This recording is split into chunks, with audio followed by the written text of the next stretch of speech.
তো দেখুন এখানে প্রতিবেদনে কি বলা হচ্ছে। Pritesh Basu Kolkata national social assistant প্রোগ্রামের অধীনে বার্ধক্য ভাতা প্রদানের জন্য কেন্দ্র যৎসামান্য টাকা দেয়।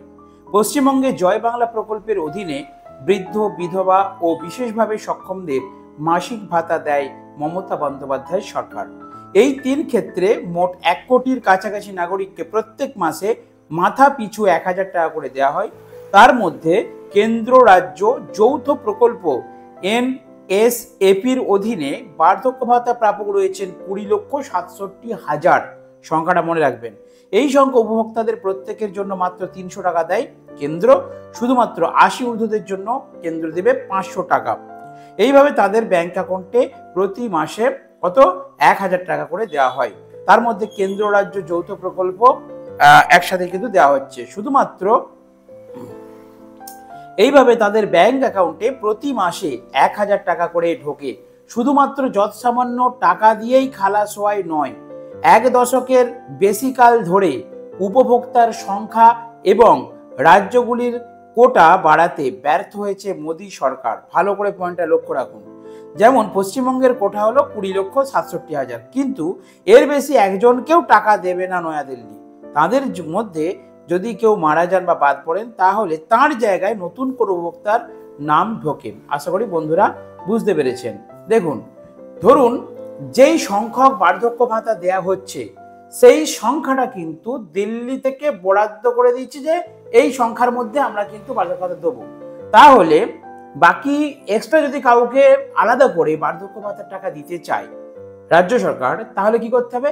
যারা মারা গেছেন বা যারা অন্যত্র চলে গিয়েছেন, যেটা ফাঁকা হচ্ছে সেই সংখ্যাটা পূরণ করতে পারবে রাজ্য সরকার। রাজ্য সরকারের হাতে এটাই রয়েছে।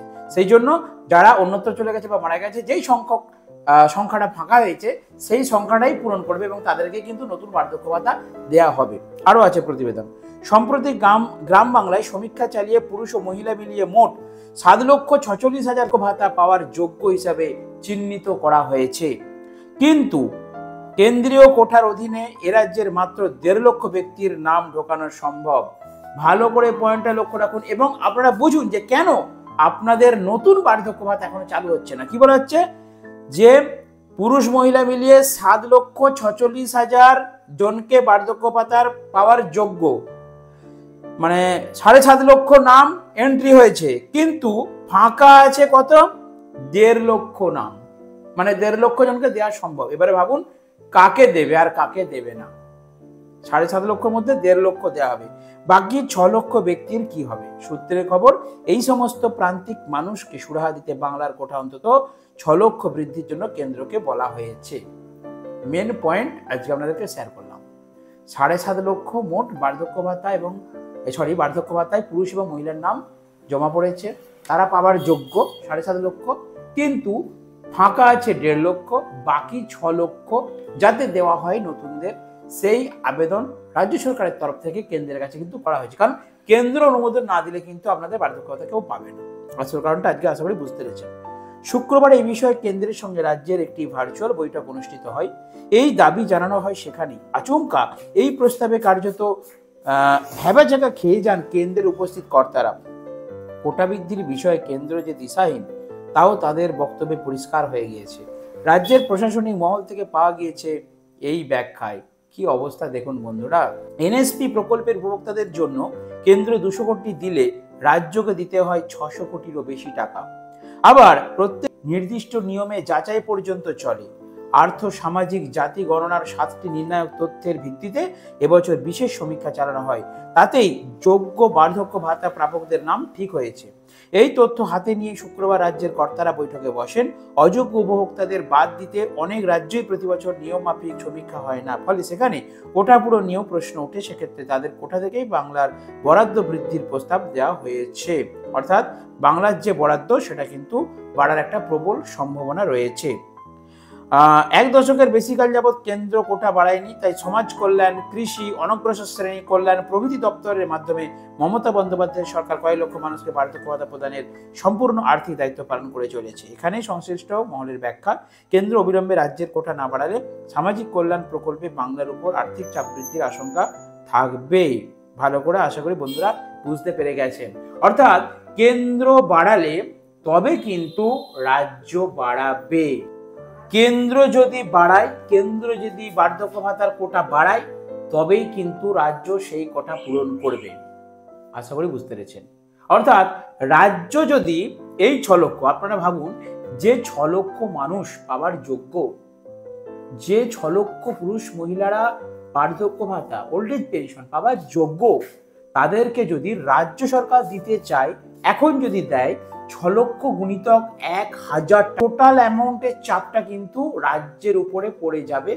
এবং বর্তমানে রাজ্যের আর্থিক পরিস্থিতি আপনারা সকলেই জানেন খুবই আশঙ্কাজনক, কারণ লক্ষ্মী ভাণ্ডার দিচ্ছে।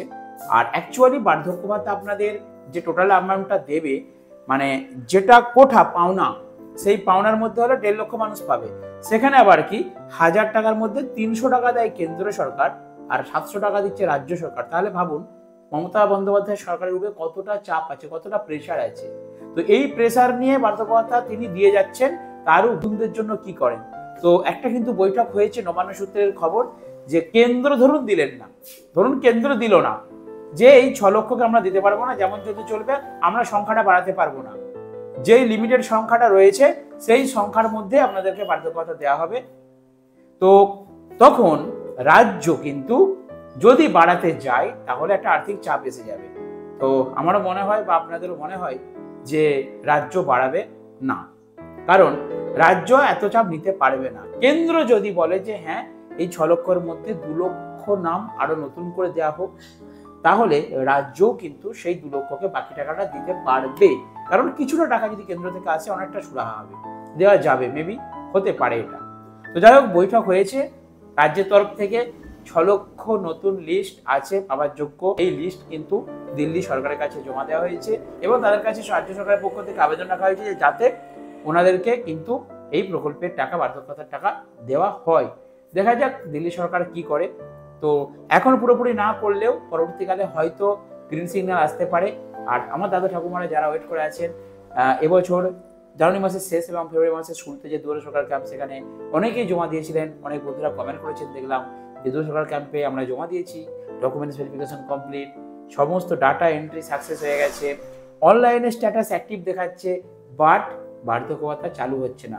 আজকের ভিডিওতে আপনাদেরকে সেই ডাউটটা ক্লিয়ার করে দিলাম যে কেন আপনাদের বার্ধক্য ভাতা এখনো দিচ্ছে না। তবে কবে থেকে দেবে? 2026 সালে কিন্তু রয়েছে বিধানসভা নির্বাচন, যেটা মুখ্যমন্ত্রী মমতা বন্দ্যোপাধ্যায়ের সরকার। তাই কেন্দ্র দিক বা নাই দিক, রাজ্য কিন্তু কিছুটা হলেও আপনাদেরকে দেবে, এটুকু আশা করি আপনারা থাকতে পারেন। যদি আমি কোনো সংবাদ পাই আপনাদেরকে অবশ্যই একটি ভিডিও বানিয়ে উপস্থাপন করব। সেই সাথে আজকে ভিডিও শেষ করলাম। যদি আমার কোনো দর্শক বন্ধুরা রাজ্য সরকার এবং কেন্দ্র সরকারের বিভিন্ন আপডেট খবর জানতে চান,